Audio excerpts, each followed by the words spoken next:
Om Shanti. 5th फरवरी 1972। क्या समझते हो, क्या अंत तक साधारण रूप ही रहेगा? वह यह झलक चेहरे से दिखाई देगी। वह सिर्फ लास्ट टाइम जैसे पर्दे के अंदर तैयार हो, फिर पर्दा खुलता है और सीन सामने आकर समाप्त हो जाती है, ऐसा होगा। कुछ समय यह झलक दिखाई देगी।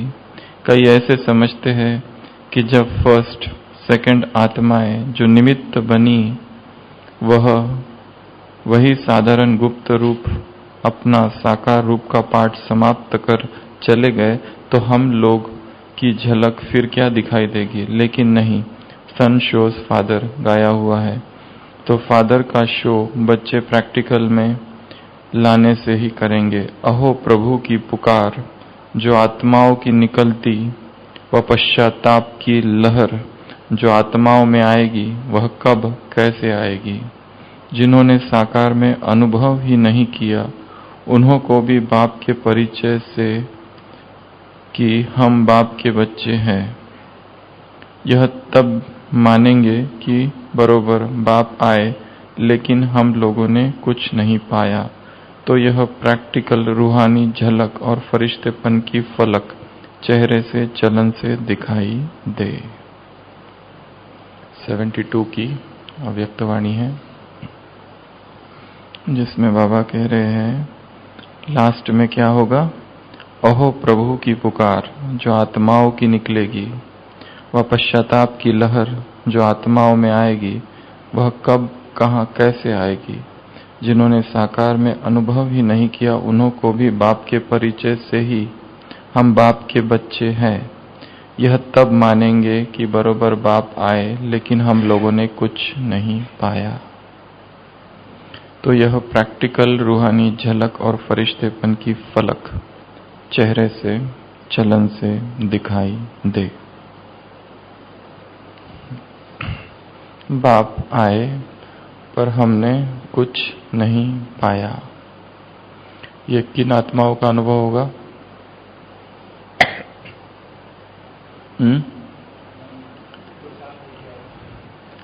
ये बाबा यहाँ कह रहे हैं संसार की आत्माओं के लिए, परंतु क्या ये ब्राह्मण आत्माओं के लिए भी हो सकता है?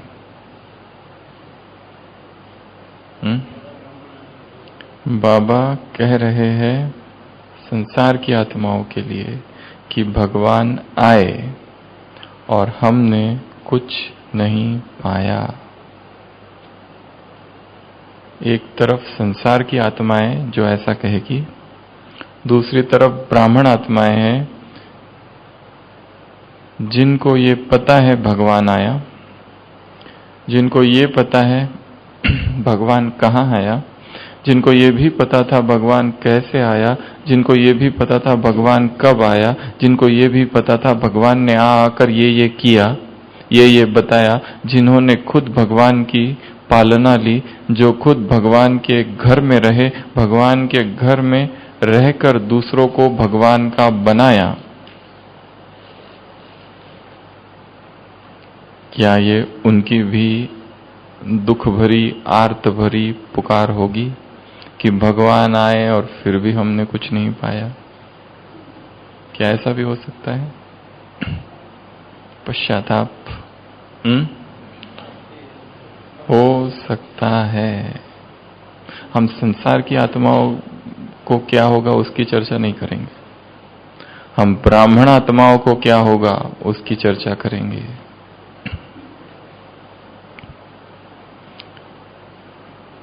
जिन्होंने सब कुछ पाया, सब कुछ जाना, सब कुछ समझा, परंतु उसके बाद भी वो नहीं किया जो वो चाहता था, वो नहीं कर पाए जो उसकी इच्छा थी,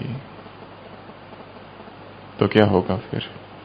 दो पश्चाताप की लहरें उठेगी संसार से। कौन कौन सी? एक, संसार की आत्माएं जो पश्चाताप करेगी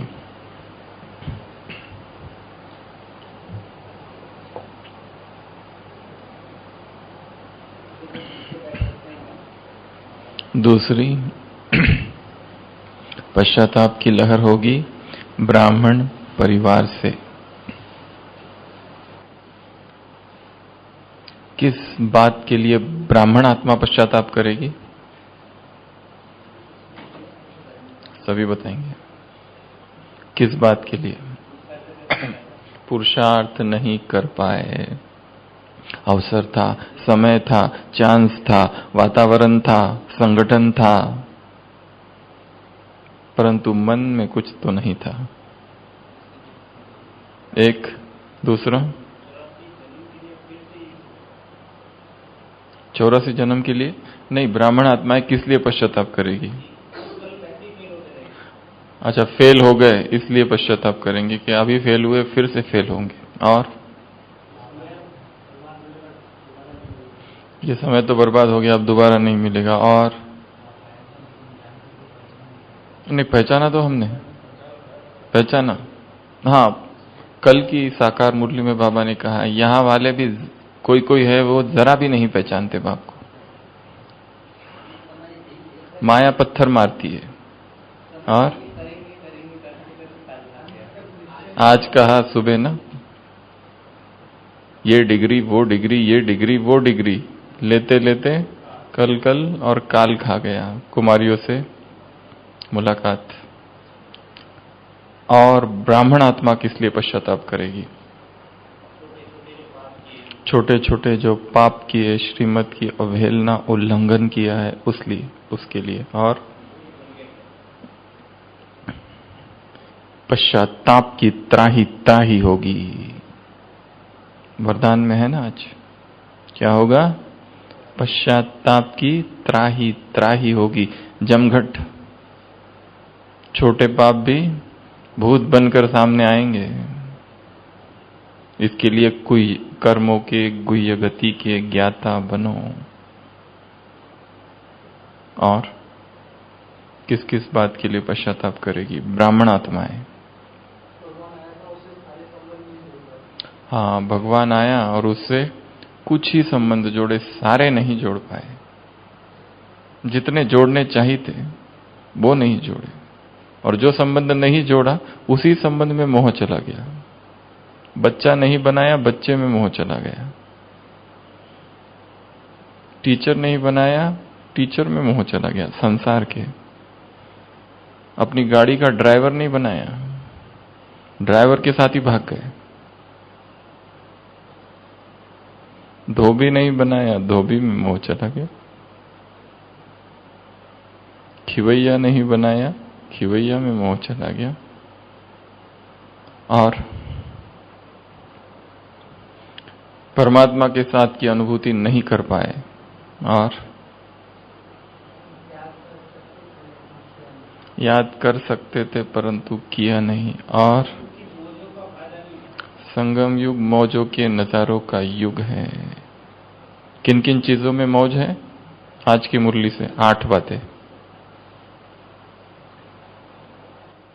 किन किन चीजों में मौज है? सबने मुरली सुनी है?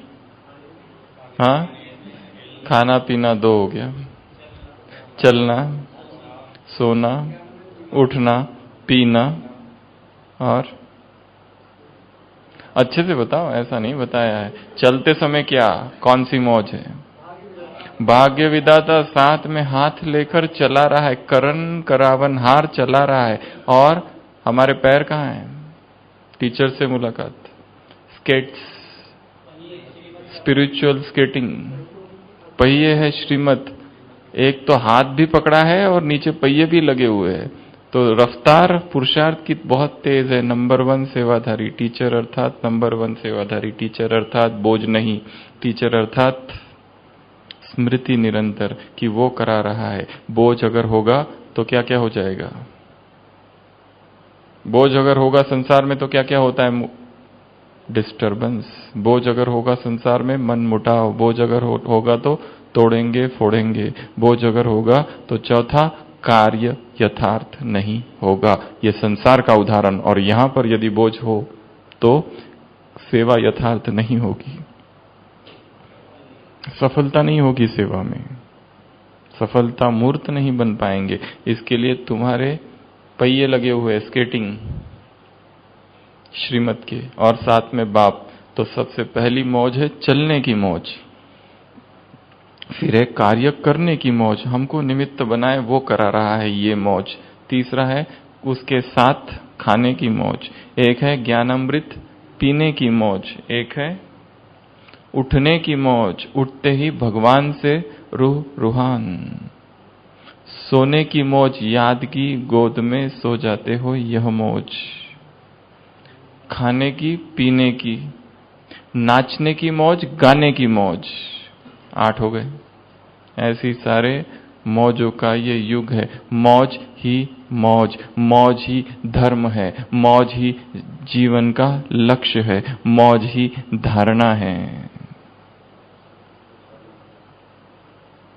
तो मौजों का युग था, परंतु हम दुख में रहे, हम दर्द में रहे, हम पीड़ा में रहे, हम तकलीफ में रहे, हम कंप्लेंट्स में रहे, तो पश्चाताप तो करना पड़ेगा ना। पश्चाताप और वैराग की लहर होगी, पश्चाताप की त्राही त्राही होगी वरदान में। तो हम ऐसी 10 बातें देखेंगे जिसके लिए ब्राह्मण आत्मा क्या करेगी? पश्चाताप। इसके पहले भी हमने एक शब्द देखा था, रिपेंटेंस। तो किन किन चीजों के लिए आत्मा पश्चाताप करेगी? बहुत अच्छा शब्द है, रिपेंटेंस, अर्थात पश्चाताप। 10 शब्द है, 10 अक्षर, 10 अल्फाबेट्स। सबसे पहले तो रिमेम्बरेंस, अर्थात याद। जितना याद करना चाहिए था उतना नहीं किया। हर दिन सुना, याद का चार्ट बनाओ, हर दिन सुना, याद को बढ़ाओ। बढ़ा सकते थे, टाइम भी, क्वालिटी, क्वांटिटी भी, परंतु नहीं बढ़ा पाए। ये एक बहुत बड़ा पश्चाताप होगा ब्राह्मण आत्माओं को। भगवान के बन गए, सर्वश्रेष्ठ श्रीमत मिली, परंतु फिर भी नहीं माना। सबसे बड़ा पश्चाताप तो याद का पश्चाताप है। टीचर से मुलाकात, और कुछ देखते हो, सुनते हो, सुनने का भी प्रभाव पड़ता है। एक बाबा और बस, तीसरा कोई नहीं बीच में। और कुछ सुना और कुछ देखा, सुनने का भी प्रभाव पड़ता है। सुनने से जो कुछ कण, धूल विचारों की मन के दर्पण पर उठती है। सुन लिया बहुत सारी चीजें, संसार के गीत ही सुन लिए ढेर सारे, वो गीतों का भी प्रभाव मन पर पड़ता है, मन के दर्पण पर। सुनना और देखने का तो उससे भी ज्यादा प्रभाव है। कुछ ऐसा देख रहे हैं दिन भर में, बीच बीच में, कभी कभी, जिसमें कुछ खास कुछ नहीं है, परंतु जो देखा चेतना पर उसका प्रभाव जरूर पड़ेगा।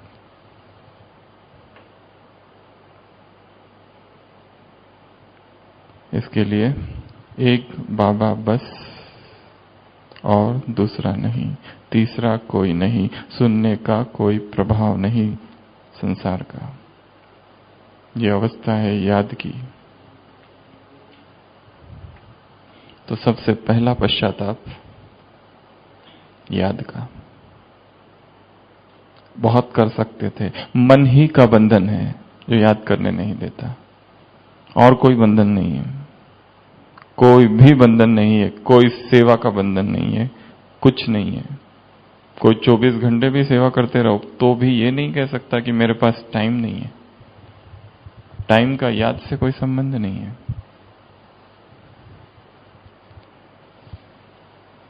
मन की अवस्था मनोदशा का संबंध है। मन यदि डिस्टर्बेंस फ्री है, मन यदि ऊंचे स्वमान में स्थित है, आवाज नहीं, बच्चों से मुलाकात, चंचलता नहीं, बच्चों से मुलाकात। चल लो कैसे? आवाज नहीं होना चाहिए, चंचलता नहीं करनी है, दुख नहीं लेना है, दुखी नहीं होना है। खाना 3 मिनट से कुछ नहीं होगा, वो बच्चों के लिए कहा, ठीक। दूसरा है E for enjoyment, spiritual enjoyment, अर्थात मौज। मौजों का युग था, मौजों के नजारे थे। भगवान आकर कहता है सम्राटों की सभा है, बादशाहों की सभा है, बेफिक्र बादशाह है, स्वप्न में भी फिक्र नहीं, स्वराज्य सभा है, राजा फैमिली है, वर्तमान राजा सो भविष्य राजा की सभा है।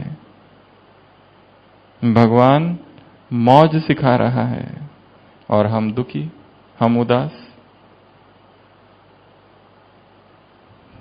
जो करना चाहिए था वो नहीं कर रहे। और एक सूक्ष्म कारण बताया मौज न होने का, बाप जहां नहीं वहां पाप, और जहां पाप वहां मौज नहीं। यदि बार बार पाप हो रहे और बार बार विकर्म हो रहे, बार बार श्रीमत का उल्लंघन हो रहा है, तो मौज रहेगी क्या? मौज बहुत ऊंची अवस्था है। मौज में वो रह सकते हैं जो श्रीमत पर है, श्रीमत के पहिए लगे हुए हैं। भगवान हाथ पकड़ के चला रहा है, वो मौज में रह सकते हैं। खा रहे हैं, पी रहे हैं, चल रहे हैं, कर्म कर रहे हैं, उठ रहे हैं, सो रहे हैं, नाच रहे हैं, गा रहे हैं, सारी चीजें बाप के साथ यदि है तो मौज है, नहीं तो मौज नहीं, दुख है, कंप्लेंट है, शिकायत है। शिकायत अर्थात अधर्म का प्रतीक, आभार अर्थात धर्म का प्रतीक।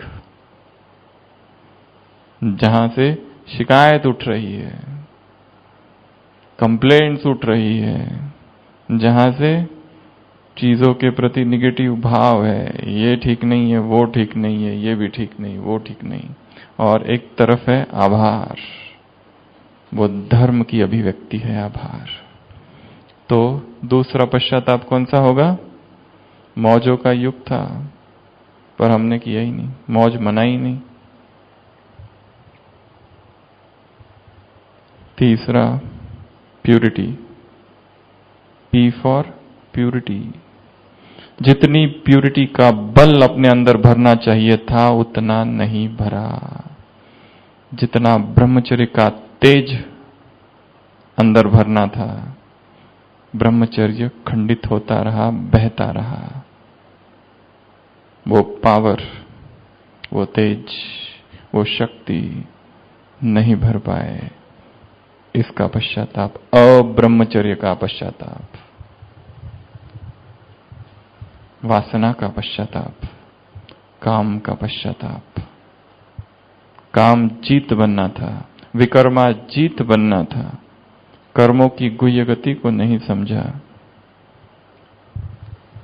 प्यूरिटी का पश्चाताप, क्यों नहीं धारण कर पाए? करनी थी, कर सकते थे, अवसर था, परंतु क्षणिक सुख इंद्रियों को चंचल बना रहा था, खींच रहा था। इसका पश्चाताप। तो अपने आप को इस पश्चाताप से भी बाहर निकालना है।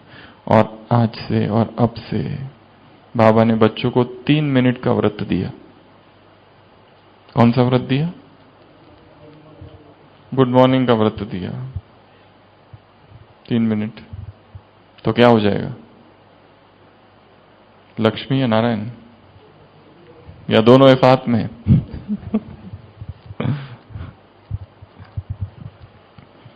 E for empowerment. खुद को जितना शक्तिशाली बनाना चाहिए था उतना बनाया नहीं। स्व सशक्तिकरण। खुद को जितना शक्तिशाली बनाना चाहिए था उतना नहीं बनाया। जितना संगम युग है आत्मा को शक्तियों से भरना, ईश्वरीय शक्तियों से भरना, हमने अपनी आत्मा को ईश्वरीय शक्तियों से नहीं भरा।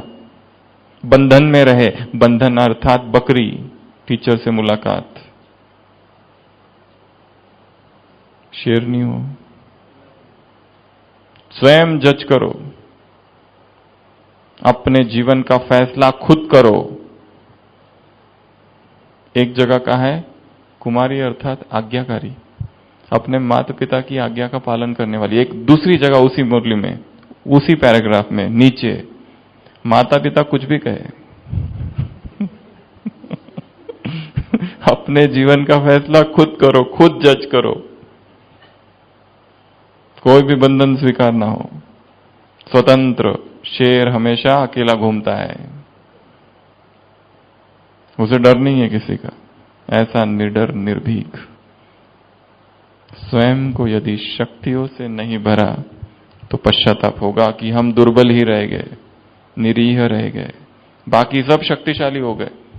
हमारे साथी जिनको हमने ट्रेनिंग दी थी वो हमसे अधिक शक्तिशाली और हम पीछे कमजोर। पाप किया अर्थात कमजोर बनना। श्रीमत का उल्लंघन किया अर्थात कमजोर बनना।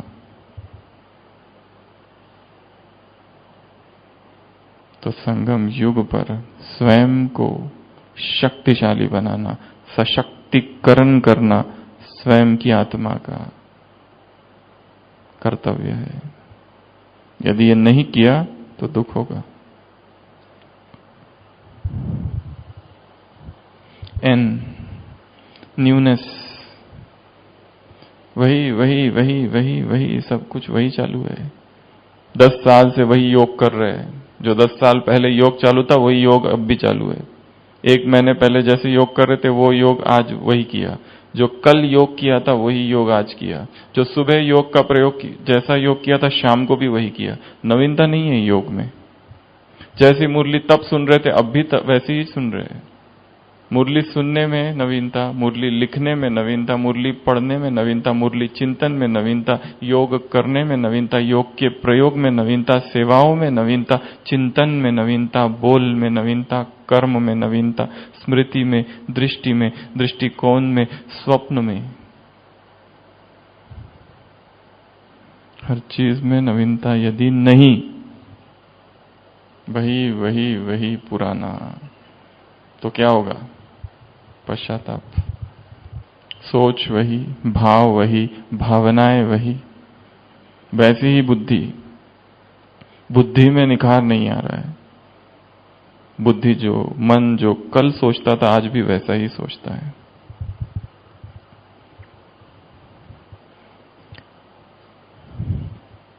अमेरिका के एक बहुत प्रसिद्ध लेखक कवि हुए थे Dale Carnegie. How to win friends and influence people, public speaking, ऐसी ढेर सारी असंख्य किताबें लिखी है।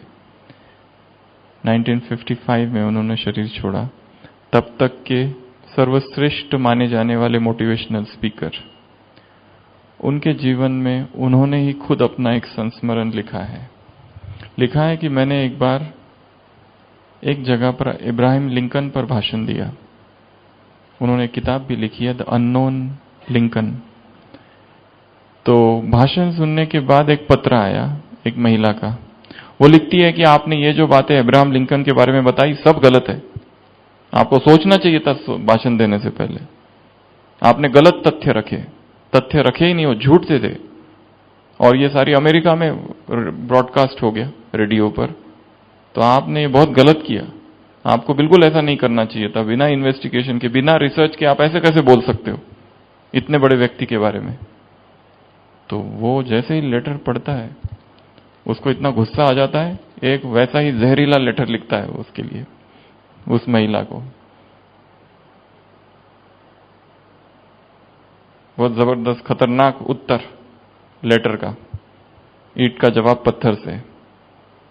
पर रात हो जाती है तो वो लेटर तकिया के नीचे रख देता है, सोचता है कल पोस्ट कर दूंगा, आज तो लिख दिया है। दूसरी सुबह होती है तो पोस्ट करने के लिए निकालता है, सोचता है एक बार पढ़ तो लूं क्या लिखा था। तो पढ़ने लगता है, बोलते बाप रे ये तो बहुत ज्यादा ही लिख दिया, इतना ज्यादा नहीं लिखना चाहिए। ठीक है उसने गलती की तो उसका थोड़ा लगता है इसको मैं चेंज करता हूं, तो वो नया खत लिखता है। सोचता है 12 घंटे में इतना फर्क पड़ गया, तो और देखता हूं थोड़ा 12 घंटे क्या होता है, तो शाम तक वापस रख देता है।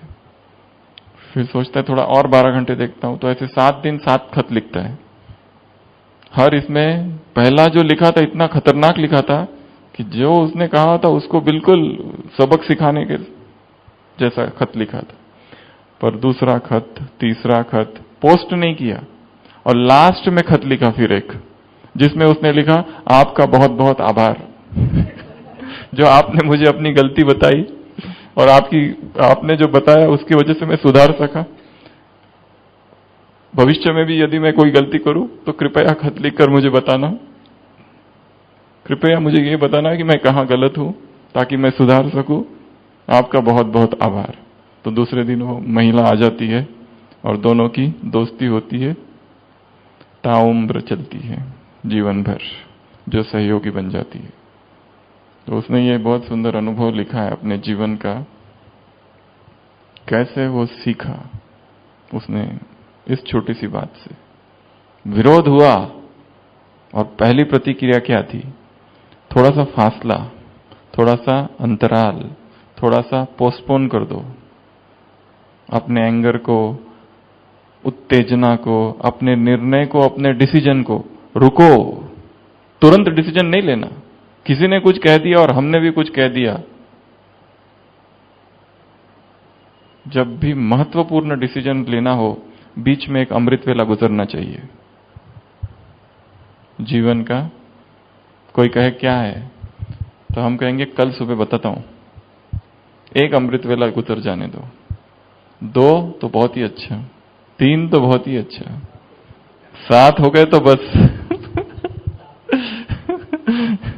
जो लड़ने आया था उसके पैर दबा अंतराल। इसके लिए, क्रोध के लिए हमेशा कहा जाता है ना कि गिनती करना चालू करो।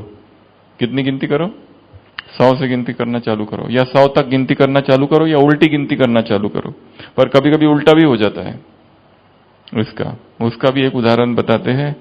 एक शरारती बच्चा था, तो उसके पिताजी कहते थे, बहुत शरारत करता था और बाकी जो गलियों के बच्चे होते उनको पकड़ पकड़ के पीटता था तो वो कहता था जब भी खेलो और तुमको गुस्सा आ जाए ना, तो तुम क्या करना, 100 तक की गिनती करना, उसके बाद ही पीटना उसको। तो कहता हाँ ठीक है चलो ये तो करूंगा। फिर एक दिन पिताजी देखते, अरे मुन्ना मुन्ना तुम क्या कर रहे हो? तो मुन्ना जो होता है वो एक दूसरे बच्चे को जमीन पर लेटाकर उसकी छाती पर बैठा हुआ है और पकड़े हुए है उसको, छाती को। तो कहता है उसको, अरे मैंने तुमको कहा था ना 100 तक गिनती करो तुम मारने से पहले। तो मुन्ना कहता है मैं वही तो कर रहा हूं, जैसे ही 100 तक गिनती पूरी हो जाएगी फिर इसको ठिकाने लगाऊंगा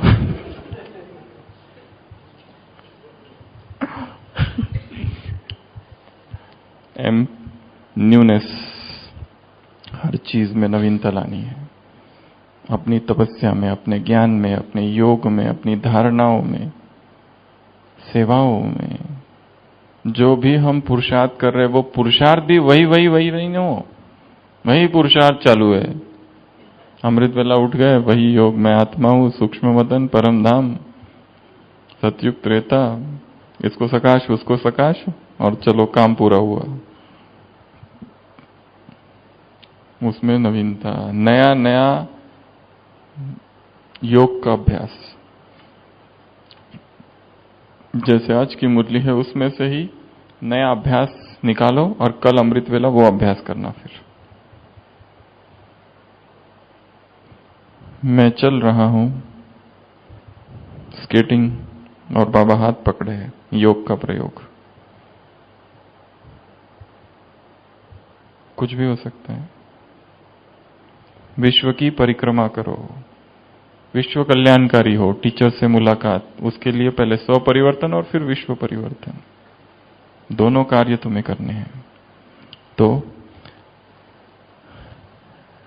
नवीनता को ढूंढना, नवीनता को लाना, दूसरों से सीखना कौन क्या क्या कर रहा है, दूसरों को पूछना तुम कैसे योग करते हो, वो बताएगा। अच्छा, कुछ तो ऐसी बात जरूर बताएगा जो मैं नहीं करता। तो न्यूनेस, जिन्होंने न्यूनेस नहीं लाई उनको रिपेंटेंस, पश्चाताप। भगवान आए और हम वही पुराने में फंसे रहे। फिर है टी, त्याग और तपस्या। जितना त्याग करना चाहिए था, जितनी तपस्या करनी चाहिए थी, उतनी नहीं की, उसका पश्चाताप होगा। बहुत बड़े तपस्वी बन सकते थे, महान तपस्वी बन सकते थे, अपनी तपस्या की किरणों से संसार को बहुत मदद कर सकते थे, प्रकृति की सहायता कर सकते थे। हमारी तपस्या प्रकृति के लिए खुराक बन सकती थी, हमारी तपस्या विश्व कल्याण के कार्य में एक नया आयाम होती, परंतु हम नहीं कर पाए। ये पश्चाताप ब्राह्मणों को होगा। आए थे तपस्या करने और सेवाओं में ऐसे खो गए कि भूल ही गए कि तपस्या भी करनी थी। इतने घने हैं जंगल सेवाओं के, भटक ही गए उसमें, कहां जाना पता ही नहीं। त्याग, हर एक आत्मा ने बड़े बड़े त्याग किए हैं, परंतु अपने त्याग को भी भूले हुए हैं और भोग में लिप्त हो रहे हैं। यदि आत्मा अपने ही त्याग को याद करे तो भी जागरण आएगा। कितना बड़ा त्याग करने के बाद एक माता है, संसार में अपने पति से लड़ती है, अपने बच्चे को छोड़कर, सब कुछ छोड़कर मधुवन में आती है और यहीं रहने का निर्णय करती है और यहां रहती है, और यहां रहने के बाद किसी एक आत्मा में के मोह में फंस जाती है। इसको क्या कहेंगे? सबसे लड़के आई थी, पति, बच्चे और सबको छोड़ दिया, बहुत बड़ा संघर्ष करके संसार से लड़कर झगड़कर यहां पहुंची, और यहां आने के बाद किसी एक भाई को ही साथी बना लिया, आधार बना लिया, सूक्ष्म लगाव हो गया। या तो साधन में फंस गई, या तो पैसे में फंस गई, या तो भोजन में ही बुद्धि दिन रात। मृग तृष्णा। तो स्वयं को निकालना है। बंधन बहुत सूक्ष्म है और हमारे बंधन हमारे अतिरिक्त तो कोई नहीं जान सकता। मुझे खुद पता है मेरे क्या बंधन है, दूसरा कौन क्या बताएगा? किसको पड़ी है? और मैंने अपने बंधन खुद रचे हैं, खुद निर्माण किए हैं। मैं चाहूं तो स्वयं को मुक्त कर सकता हूं, चाहूं तो, नहीं तो नहीं।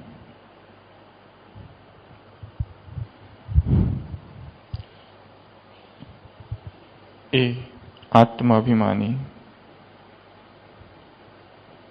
जितना आत्म अभिमानी बनने का प्रैक्टिस करना था, जितनी प्रैक्टिस करनी थी, जितनी सोल कॉन्शियस स्टेज अचीव करनी थी, उतनी नहीं की, इसका पश्चाताप होगा। बहुत रह सकते थे, हमारे हाथ में था। आज बाबा ने कहा आत्मा मालिक है, शुद्ध आत्मा देह की मालिक। ये बेफिक्र बादशाहों की सभा है जिसमें हर आत्मा, शुद्ध आत्मा देह की मालिक है। देह की मालिक मैं आत्मा रह सकती थी, स्वराज्य अधिकारी रह सकती थी, राजा रह सकती थी, बेफिक्र बादशाह, सम्राट रह सकती थी, परंतु गुलाम बनकर रही। देह का दास बनकर रही। इसका पश्चाताप होगा। देही अभिमानी बन सकती थी, देह अभिमान में रही। देह अभिमान बहुत दुख देता रहा, दर्द देता रहा, छूटी नहीं। इसका दुख बहुत होगा। अगला एन, एक बताया न्यूनेस, दूसरा एन क्या हो सकता है जिसका ब्राह्मण आत्माओं को पश्चाताप होगा? नेगेटिविटी, अनिद्राजित और निर्माण। वो गुणों की लिस्ट नहीं बतानी है। निश्चय तो है ही सबको, निश्चय है करके तो बैठे। और निश्चिंतता और नोबल एक्शंस, और उसको हमने दूसरी जगह डाला है एक्सेलेंस। यहां आ जाते हैं पहले एक्सेलेंस, अर्थात नोबल एक्शन, श्रेष्ठता, सभी चीजों में श्रेष्ठता। लास्ट ई, एन अर्थात ई अर्थात एक्सेलेंस। ज्ञान में, योग में, धारणा में, सेवा में, कर्म में, बोल में, संकल्प में, हर चीज में श्रेष्ठ बना सकते थे पर नहीं बनाया। इसका पश्चाताप होगा, बहुत जबरदस्त पश्चाताप होगा। स्वयं को श्रेष्ठ बनाना हमारे हाथ में है, परफेक्ट बनाना, एक्यूरेट बनाना। Be ye perfect even as your father that art in heaven is perfect. Bible में एक जगह लिखा है कि वैसे ही परफेक्ट बनो जैसा तुम्हारा पिता परफेक्ट है। बी ई परफेक्ट, हर चीज में ऐसे परफेक्ट बनो। Return unto me and I shall return unto you. तुम मेरी तरफ आओ, मैं तुम्हारी तरफ आऊंगा। तो ई अर्थात एक्सेलेंस। फिर से आ जाओ एन पर। किसके लिए पश्चाताप होगा? नशा नहीं था इसलिए, और nearness to God. Nearness to God, जितना बाप के समीप रहने का अनुभव करना चाहिए था उतना नहीं किया। वो तो था समीप पर, हम ही दूर रहे। Return unto me and I shall return unto you. तुम मेरी तरफ मुड़कर आओ, मैं तुम्हारी तरफ मुड़कर आऊंगा। समीपता का अनुभव, परमात्मा प्रेम का अनुभव, परमात्मा छत्र छाया का अनुभव, परमात्मा साथ का अनुभव, परमात्मा मदद का अनुभव। हम चल रहे हैं, वो साथ साथ चल रहा है। यह अनुभव जितना करना चाहिए था उतना नहीं किया, हम दूरी बनी रही है। उसकी मुरली पढ़ रहे परंतु उससे दूर है, उसकी सेवा कर रहे पर उससे दूर है, योग में उसी को याद कर रहे पर उसी से दूर है।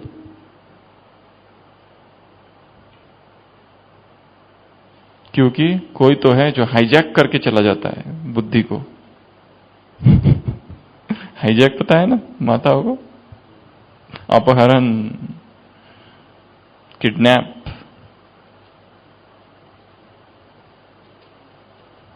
दूरी, नियरनेस, प्रॉक्सिमिटी, इंटीमेसी जितनी होनी चाहिए थे बाबा से, होनी चाहिए थी, वो नहीं हो पाई। इसका पश्चाताप जबरदस्त होगा। जबकि भगवान ने ऑफर किया था यूज मी।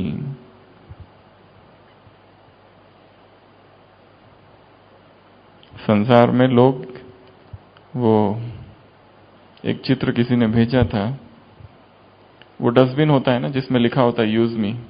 वो डस्टबिन बना हुआ था गणेश जी के आकार का, लोग उसकी भी पूजा कर रहे थे। भगवान यहां कहता है बच्चे बाप को यूज करो। एक विदेश का भाई आया था, कह रहा था ये मुझे आश्चर्य लगता है ब्राह्मणों पर, ये ब्राह्मण आत्माएं बाबा को यूज ही नहीं करती, और मैं देखो मैं दिन रात उसको यूज करते रहता हूं 24 घंटे। इतना नशे से बोल रहा था वो, मुझे कुछ भी काम रहा मैं उसको बोल देता हूं। गाड़ी नहीं आ रही उसको बोल देता हूं, उधर जाना है उसको बोल देता हूं, हर चीज उसको बोलता हूं। और मुझे बता, वो कह रहे थे कि देखो ना मुझे समझ में नहीं आता ये ब्राह्मण आत्माएं बाबा को यूज ही नहीं करते, ऐसे बोल रहा था। हमारी समीपता कितनी है, कितना सामीप्य का अनुभव है, कितनी घनिष्ठता है उसके साथ, इस संबंध में कितनी सघनता है, या दूरी बनी है। दूरी वो नहीं बना रहे, हमने बना के रखी है। लास्ट है सी। सी अर्थात चर्निंग, ज्ञान का विचार सागर मंथन। इतना श्रेष्ठ ज्ञान उसने दिया और हमने फिर भी विचार सागर मंथन नहीं किया, तो पश्चाताप ही करना पड़ेगा ना।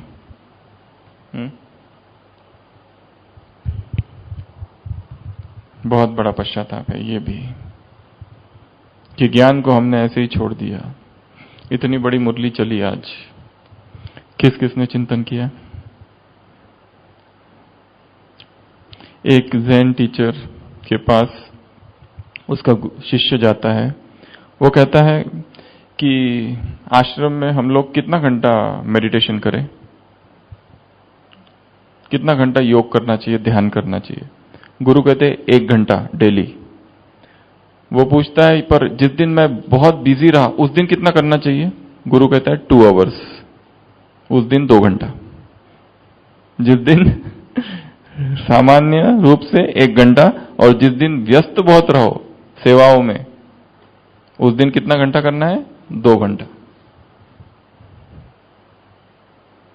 तो ज्ञान का चिंतन। थोड़ी आज की मुरली रिवाइज करते हैं, क्या क्या कहा आज की मुरली में, आप बताओ। चलो हम कैटेगरीज बता देते हैं आपको। बच्चों को क्या क्या कहा? चंचलता नहीं दिखानी है, फरिश्ता आवाज नहीं, अमृत वेला जरूर उठना है 3 मिनट, गुड मॉर्निंग करना है, लक्ष्मी नारायण का पद फिक्स। आगे नहीं, आज्ञाकारी वो कुमारियों से मुलाकात है।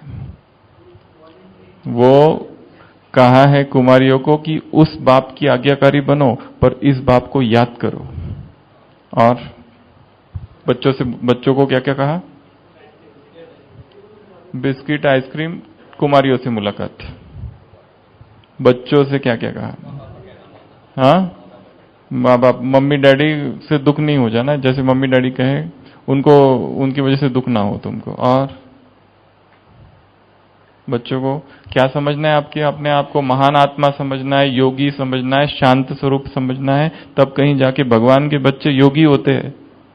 भगवान मिल गया, दूसरों को, किसी को तुम भगवान से मिला सकते हो? बाबा ने प्रश्न पूछा है। तो ये है बच्चों से मुलाकात। टीचर्स को क्या कहा? टीचर्स को एक तो स्मृति और बोझ, सेवाधारी, बोझ के ऊपर विस्तार किया, और फिर एक बाप जिसकी हमने चर्चा यहां कर चुके। टीचर से हो गया। उसके बाद में कुमारियों को क्या कहा? बच्चियों से मुलाकात।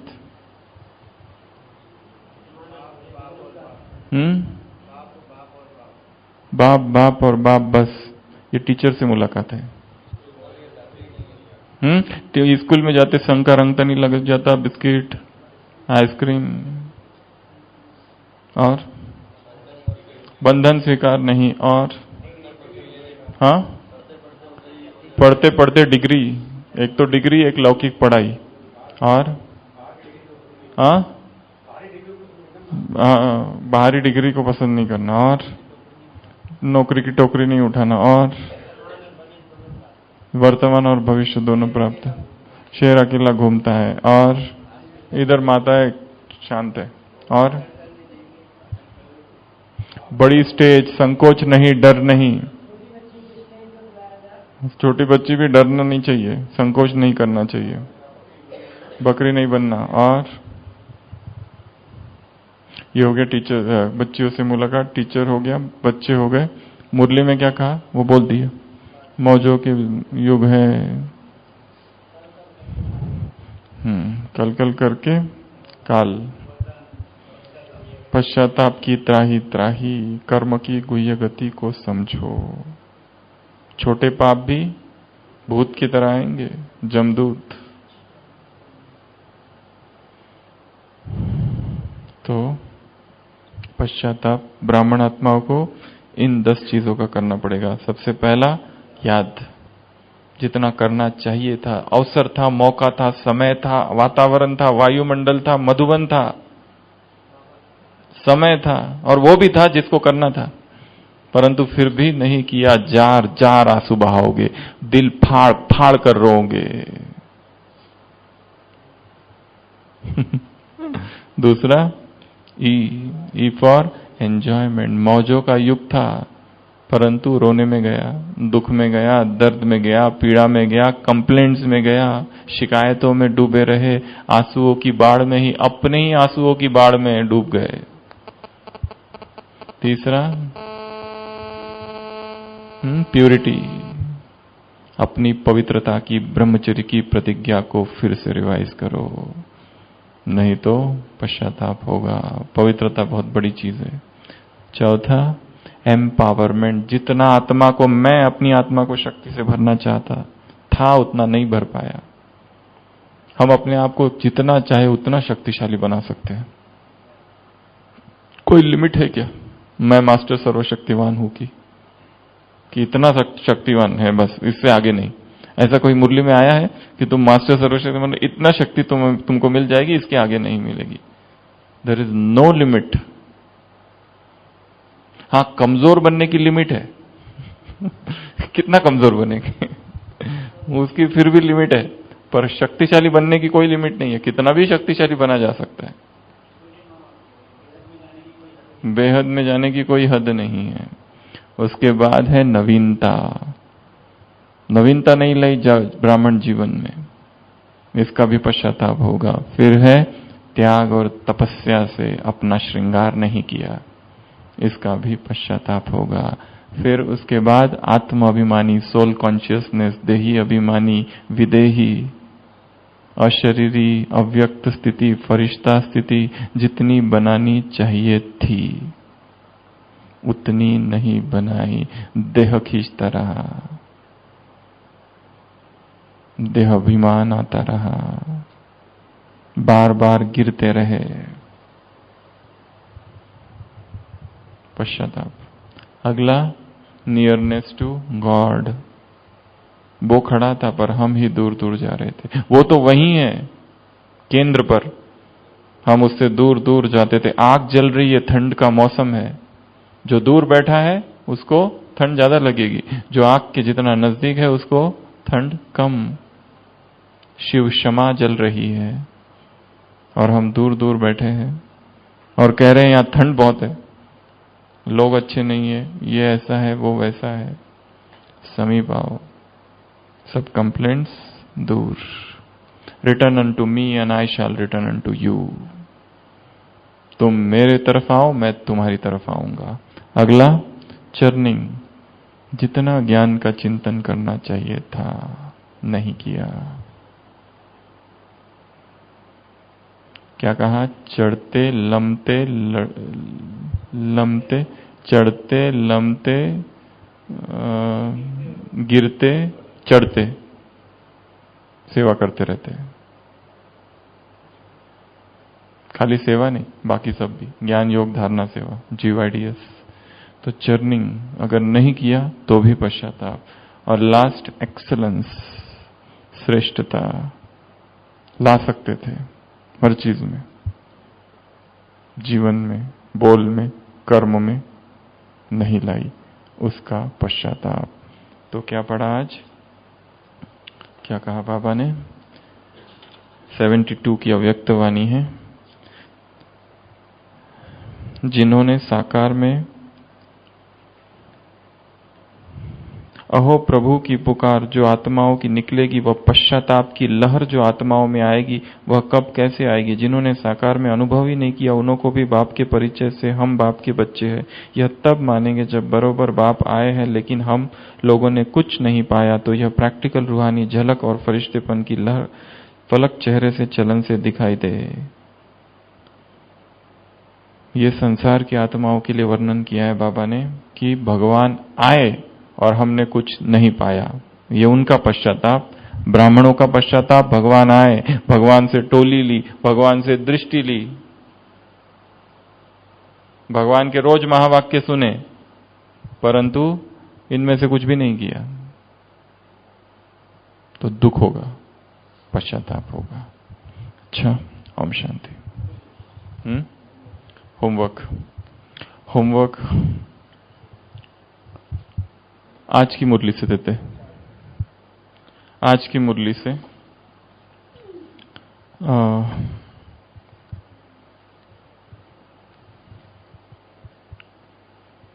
इस मुरली से जो माताएं हैं उनको 10 प्रश्न निकाल के लाने हैं। जैसे एक प्रश्न हम आपको दे रहे हैं, एक मुरली का एक प्रश्न, बोझ से मुक्त होने की विधि क्या है? टीचर से मुलाकात में बाबा ने कहा बोझ अगर होगा तो क्या होगा? डिस्टर्बेंस, मनमुटाव, टूटेंगे, तोड़ेंगे, फोड़ेंगे और कार्य यथार्थ नहीं होगा। ये 4 चीजें बताई संसार में।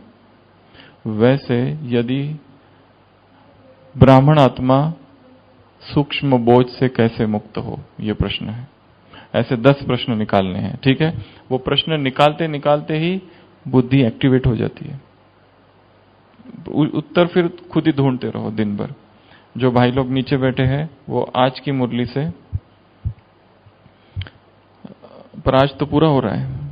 एक बार मुरली पूरी हो गई तो उसको कोई हाथ नहीं लगाता दूसरे दिन फिर नहीं चाहिए नई मुरली। वो बाबा ने मुरली में क्या क्या उदाहरण दिए हैं, जो जितने नीचे बैठे हैं वो सभी। एक उदाहरण दिया है पहिए का, जैसे स्केटिंग।